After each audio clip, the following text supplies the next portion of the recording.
Olá, bom dia. Bom dia, paz do Senhor. Como vocês estão? Como tem passado? Vamos lá, vamos começar. Feliz sábado. Hoje é o dia que o Senhor fez. Vamos nos alegrar. Hoje é dia de Atos dos Apóstolos, capítulo 20. Vamos lá, vamos começar? Atos 20. Paulo viaja pela Macedônia e pela Grécia. Cessado o tumulto, Paulo mandou chamar os discípulos e depois de encorajá-los, despediu-se e partiu para a Macedônia. Viajou por aquela região, encorajando os irmãos com muitas palavras e, por fim, chegou à Grécia, onde ficou 3 meses. Quando estava pronto para embarcar para a Síria, os judeus fizeram uma conspiração contra ele. E por isso ele decidiu voltar para a Macedônia, sendo acompanhado por Sópater, filho de Pirro, de Bereia, Aristarco, segundo o Tessalônica, Gaio, de Derbe, e Timóteo, além de Tíquio, Trófimo, da província de Ásia. Esses homens foram adiante e nos esperavam em Troade. Navegamos de Filipos após a festa dos pães sem fermento e 5 dias depois nos reunimos com outros Troade e ficamos 7 dias. A ressurreição de Eutico em Troade. No primeiro dia da semana, reunimos para partir do pão e Paulo falou ao povo, pretendendo partir no dia seguinte. Continuou falando até meia-noite. Havia muitas candeias no piso superior onde estavam reunidos. Um jovem chamado Eutico, que estava sentado numa janela, adormeceu profundamente durante o longo discurso de Paulo. Vencido pelo sono, caiu do 3º andar. Quando o levantaram, estava morto. Paulo desceu, inclinou-se sobre o rapaz e o abraçou, dizendo: "Não fiquem alarmados, ele está vivo."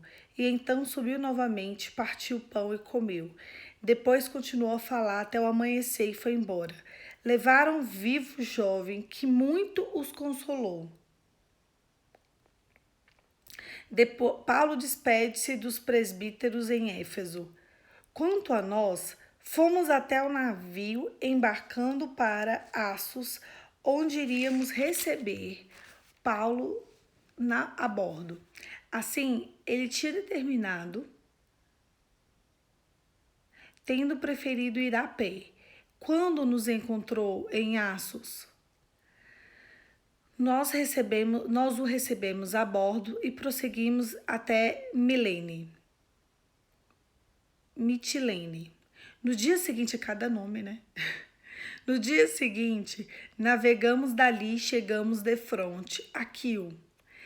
No outro dia, atravessamos para Samos e um dia depois chegamos a Mileto. Paulo tinha decidido apontar a Éfeso, mas não demorou na província de Ásia, pois estava com pressa de chegar a Jerusalém e possivelmente antes do dia do Pentecostes. De Mileto, Paulo mandou chamar os presbíteros da igreja de Éfeso. Quando chegaram, ele lhe disse: "Vocês sabem que vivi todo o tempo que estive com vocês, desde o primeiro dia em que cheguei na província de Ásia, servi ao Senhor com toda a humildade e com lágrimas, sendo severamente provado pelas conspirações dos judeus. Vocês sabem que não deixei de pregar nada que fosse proveitoso, mas ensinei-lhes tudo publicamente, de casa em casa.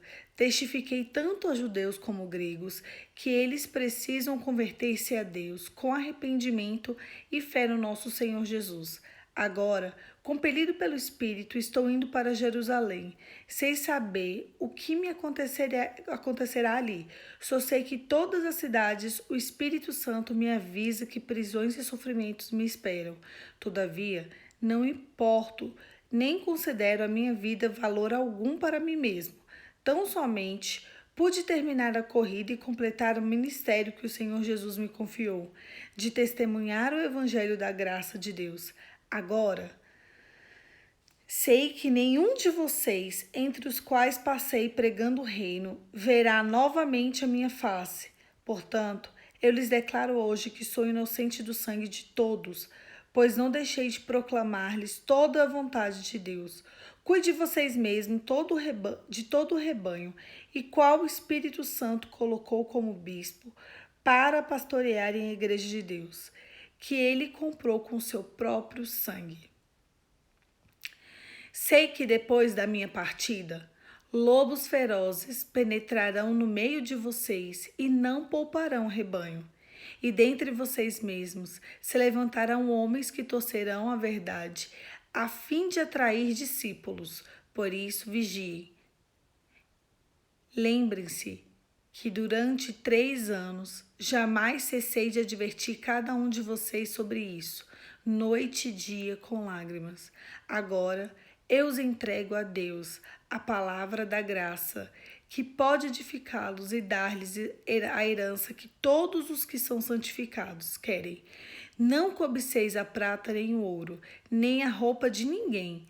Vocês mesmos sabem que as minhas mãos supriram as minhas necessidades e dos meus companheiros.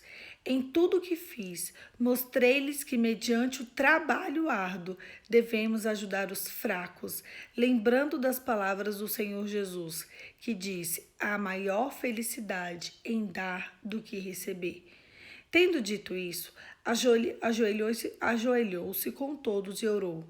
Todos choraram muito e abraçando-o, o beijaram.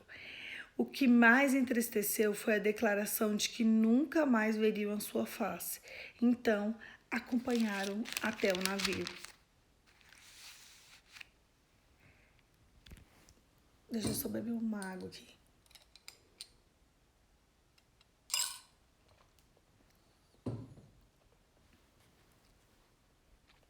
Em Atos 20, Paulo vai pregar em Troade e um rapaz, estava escutando ele na plataforma de cima de um local onde ele estava pregando e ele caiu e morreu. Ele caiu, morreu, Paulo se atentou, porque com certeza deve ter feito um barulho. Ele se distraiu, ele deixou as coisas deste mundo tomarem frente no que tem que ser tomado. Porque quando a gente deixa o desejo, os nossos anseios, a nossa vontade de tomar frente do que a gente está vivendo, a gente sempre cai no abismo. Essa morte dele aqui mostra que ele não conseguiu vencer nem o sono. Claro que estava todo mundo cansado, estava todo mundo com sono. E ali, além de ser uma resistência de fé, era uma resistência contra o sono. Já era meia-noite e ele, dormiu. Dormiu, caiu e morreu. Só que quando a palavra do Espírito, ela é pregada, ela é lançada, não existe não ter milagres. Então, ali naquela noite, para testificar a fé de todos, quando ele cai morto, Paulo o abraça, declara vida e ele sai vivo. E todas aquelas pessoas que estavam ali criam mais e mais no Evangelho. E aquele rapaz vira uma testemunha para aquela cidade de tudo aquilo que Deus era capaz de fazer. Então, onde aquela história foi contada, onde aquelas palavras de Paulo foram contadas, veio contado junto um testemunho. Quando você abre a sua boca para falar sobre a palavra de Deus, vem o teu testemunho junto? Porque se a gente observar o cenário, se a gente observar o contexto de todas as pessoas todas que se envolveram com o evangelho, a gente vê que elas tinham um testemunho. Ah, mas por quê? Por que que você quer a Cristo? Por que que você quer essa palavra? Por que que você quer essa palavra de salvação? Para que isso aqui funciona para você? Não, ela funciona para mim por isso. Ela funciona para mim porque eu creio. Eu creio porque eu sou testemunha viva. Deus não quer só que você escute a palavra. Ele quer que você escute a palavra e que você viva um milagre. Ele quer que você seja uma testemunha. É o Novo Testamento. Hoje, a partir de hoje, você precisa de ter essa consciência de que você é o Novo Testamento. Quando as pessoas ouvirem a Cristo, elas têm que se lembrar de você. Elas têm que se lembrar de você. Elas têm que se lembrar do seu comportamento. E elas têm que se lembrar do seu testemunho. Todo mundo é chamado a viver uma nova história. Aqui, eles vão contando coisas que aconteceram no meio do caminho, né? Ele conta uma hora aqui que ele vai começar a se despedir porque ele queria ir para Jerusalém e ele não sabia, né? Porque lá em Jerusalém as pessoas estavam com muita raiva do evangelho. Foi ali onde aconteceu tudo, né, com Jesus. Então ele tinha que ir para lá para resolver umas coisas e ele começa a se despedir das pessoas falando que ele não sabia como é que ia ser. Ele não sabia se ele ia sobreviver, se ele não ia sobreviver, se ele ia ser preso ou não. E então ele começa a dizer para todo mundo coisas que poderiam acontecer com ele. E ele fala: olha, em todas as cidades que eu tenho passado, o Espírito de Deus me fala: você vai apanhar, você vai sofrer. Imagina.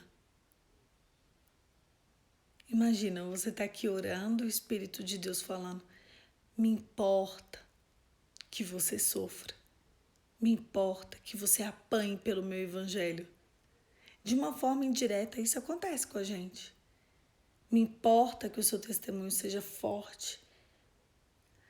Você já parou para pensar que talvez você esteja passando por esse mar de angústia, por esse desafio tão grande na sua vida, porque te importa, porque importa para Deus que as pessoas vejam um testemunho através da sua vida?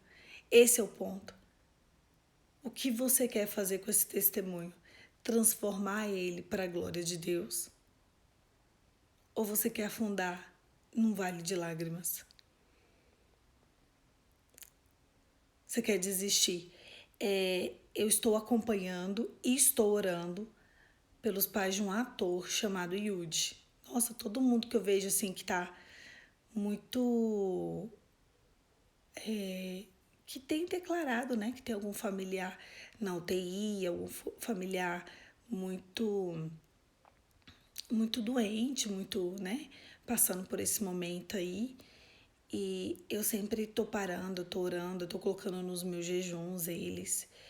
E me chamou a atenção, ele foi apresentador daquele Bom Dia e Companhia, junto de uma moça chamada Priscila. O nome dele é Yudi. E o pai e a mãe dele pegaram coronavírus. E os dois estão na UTI. O pai está entubado, né? Tá passando aí por vários desafios. Teve AVC semana passada. E a mãe dele tá... Eu não sei se ela tá entubada, mas eu acho que ela tá só no respirador. E ele tem muito dinheiro. E esses dias eu vi ele postando a casa dele maravilhosa e ele escreveu um texto e ele falou assim: do que me adianta essa casa? Aqui não tem mais vida. Toda a vida que eu tinha dentro dessa casa tá no hospital. As pessoas que eu mais amo tá ali dentro do hospital. Do que me adianta isso daqui? Aí depois a gente vê que ele, quando a mãe dele, eu acho que o pai dele estava no hospital particular, não sei, mas a mãe dele, ele foi para o hospital particular e o médico falou assim para ele: olha, ela precisa de ser internada urgente aqui, não tem vaga, você vai ter que ir pro SUS. Então a mãe dele tá no SUS E aí eles foram até o SUS e conseguiram uma vaga para a mãe dele. Para vocês verem, um ator, né? Cantor, que tem dinheiro, que tem contratos, né? Foi pro SUS e colocou a mãe dele lá e tinha uma vaguinha lá para a mãe dele. A mãe dele tá internada há alguns dias já, desde o início do mês, o pai e a mãe. E o que mais me chama a atenção é que ele vai quase todos os dias, se ajoelha na frente do quarto do pai e da mãe do lado de fora do hospital, porque ele sabe onde fica o quarto da mãe do lado de fora. Ele leva um pessoal e ele começa a louvar de joelhos. Tem vários posts assim no Instagram dele, eles de joelho, eles na frente, eles declarando cura, não só para o pai e para a mãe dele, mas para todo mundo que está ali naquele hospital, para todos os enfermos. Então vai o pessoal da igreja dele e ali ele está fazendo um testemunho. A quantidade de pessoas que chega ali, que vê o que ele tem feito, né? Vê que ele crê. Todos os dias ele faz uma live de oração meia-noite pela cura do pai, da mãe e de todos os enfermos. E aquilo ali tem acendido nele fé e testemunho. Ele tem levantado e sacudido muitos doentes, muitas pessoas que sofrem, muitas pessoas que estão ali abatidos, transtornados, tem encontrado acolhimento na dor dele. E aquilo ali tem me transformado, sabia? Porque ele tem pegado a dor, né? É ele, o pai, a mãe e a irmã. A irmã pegou coronavírus, tá dentro de casa isolada. O pai e a mãe internados. E ele ali sustentando a família em fé, de joelhos, com lágrimas, entregue. Quando você entra para ver quem é ele, quando você observa a vida dele, você observa que ele está sendo um testemunho. E às vezes a gente quer ser um testemunho só de vitória, né? Ai, deixa eu contar aqui. Deixa eu rir com vocês. Deixa eu falar coisas alegres. Não é assim. Muitas vezes, e a maioria dessas vezes, o nosso testemunho é formado na dor. A nossa lapidação, ela passa pelo fogo, ela passa pela água. A nossa trajetória com Cristo, ela precisa ser atrelada a uma conquista. Jesus pagou um preço alto pela minha alma, pela sua alma, pela nossa salvação, pela nossa vida, para nos mostrar que o reino de Deus, ele é sim vindo pela graça, mas que o caminho é estreito. Nada que foi pago um preço alto, nada vai vir de graça. O caminho que leva até a salvação é um caminho de obediência, de refúgio, mas que vai ter sim vários desafios. Eu tenho meus desafios, você tem os seus. Você tem desafios hoje. E aí a pergunta que eu tenho para você é: você tem fugido dos seus desafios? Ou você tem encarado eles de frente? Você tem se enganado? Você tem se confundido? Você tem se distraído? Você tem dormido? Você tem tentado se anestesiar diante da sua dor? Você tem só murmurado? Ou você tem mergulhado naquilo ali e falado: vou ultrapassar essa barreira aqui. Eu vou mergulhar, eu vou vir. Porque quando a gente observa aquele menino, ele tem pegado a dor dele, a angústia da alma dele, um pai entubado, um pai que teve AVC semana passada, que faz hemodiálise. E ele começa a adorar diante daquele vale de lágrimas. Para que tem servido o seu vale de lágrimas? Como tem formado o seu testemunho, o meu testemunho? Dali a gente vê que ele começa a dar notícia para a mãe dele gritando na parede. Uau, eu acho tão forte aquilo. Direto ele vai lá, ele precisa dar notícia para a mãe e não tem como ter contato, né? Porque o familiar, infelizmente, é uma doença que o familiar não fica por perto. Então, como ele sabe onde está a mãe dele, ele sobe num banquinho e ele começa a gritar: Mãe, o pai tá melhorando. Mãe, a irmã tá bem. E ali ele se ajoelha e começa a louvar no meio da dor. Uau! Onde aquele menino for, esse testemunho dele vai ser ecoado entre as nações. Quando as pessoas olharem para ele, eles vão ver que tem sido formado um novo testemunho. Hoje é hora da gente pegar os nossos desafios e entender que eles nos servem para que a gente forme o nosso novo testemunho. Assim como Paulo. Paulo encorajou as pessoas, falando que não sabia que poderia ser preso, poderia morrer. Mas ele falou: eu cumpri, eu fiz exatamente o que Deus me mandou. A partir do momento em que eu conheci Jesus e mudei a minha história, eu mergulhei na presença do Espírito Santo. Eu quero dizer para vocês que pode acontecer várias coisas comigo, mas que eu preciso que vocês entendam que eu estive com Jesus todos os dias. E eu quero que vocês tomem cuidado, porque podem vir pessoas depois de mim e se aproveitar de vocês. Pregar alguma palavra que não seja a palavra do Evangelho são como lobos ferozes em peles de cordeiro que vão querer arrastar o rebanho.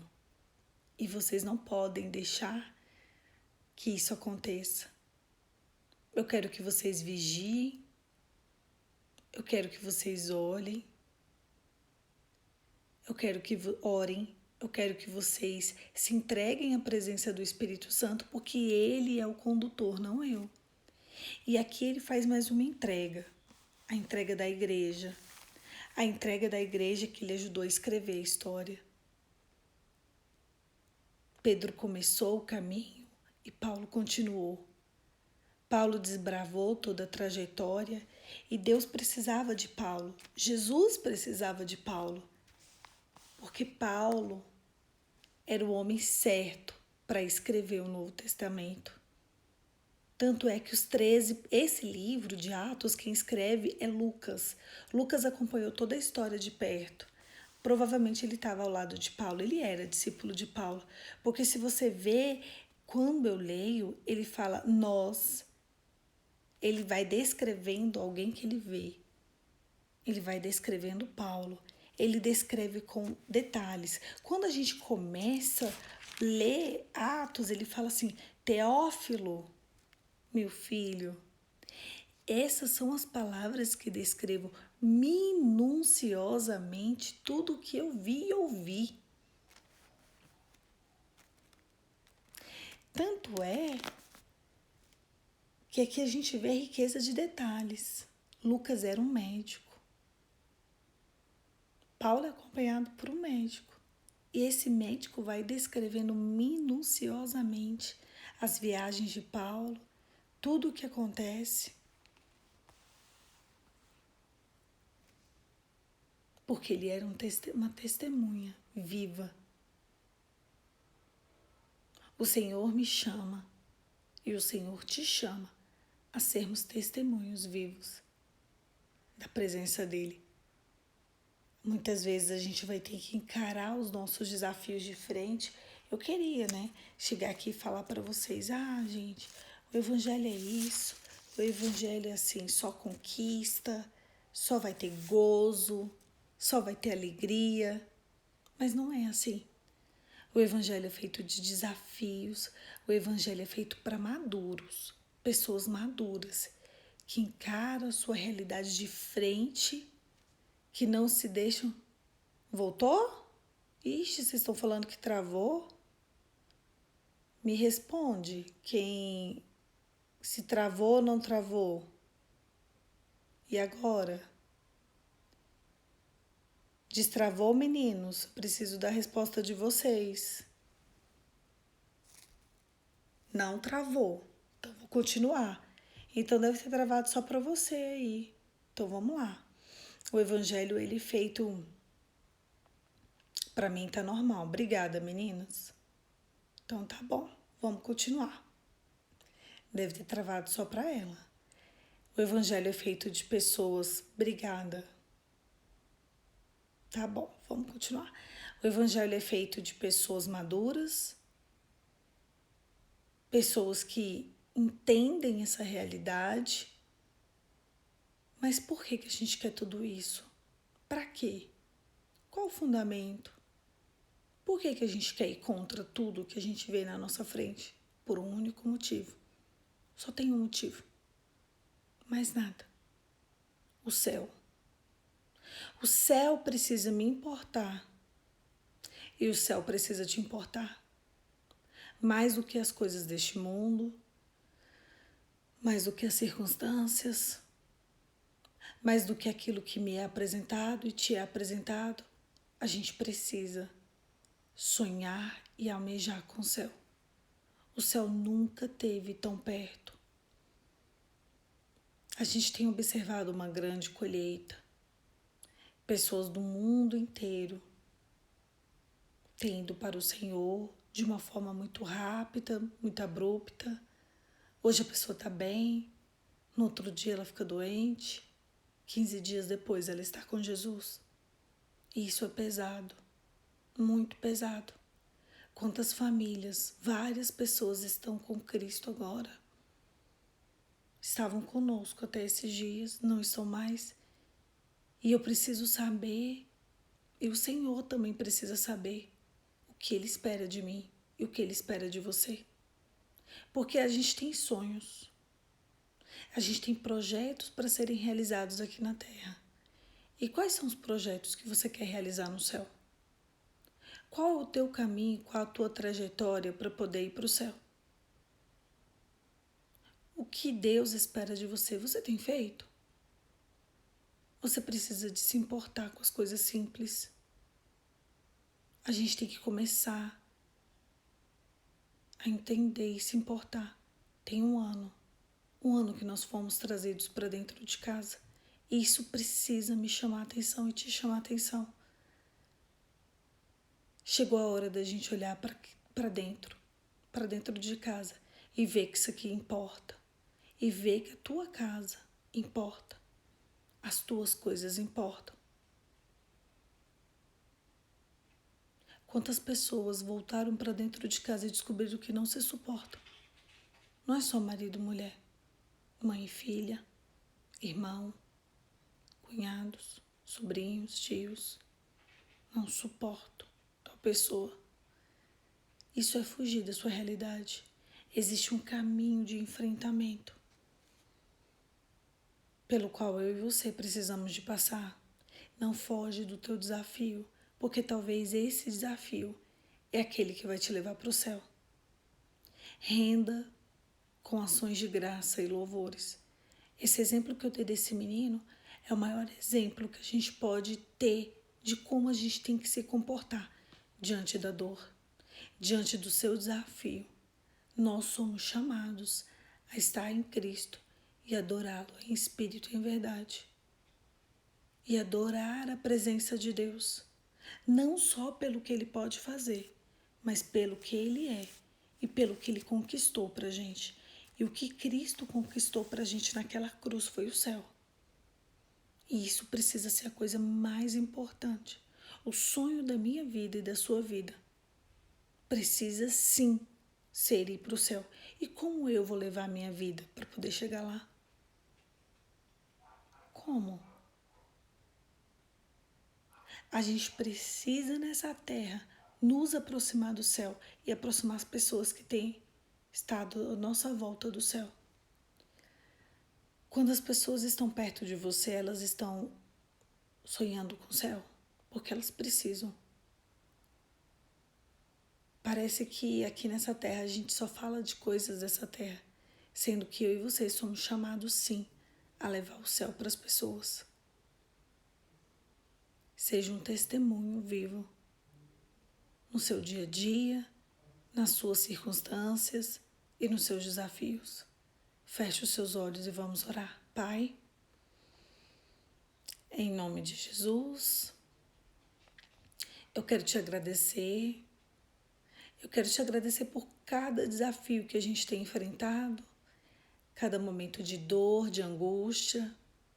Existem desafios pequenos, médios, outros grandes e muitos outros que só Deus. E em todos eles te louvamos, te engrandecemos. Agradecemos a oportunidade, porque isso nos é concedido para que o nosso testemunho seja formado e forjado. Nosso maior sonho não pode se comparar ao desejo de estar contigo na glória.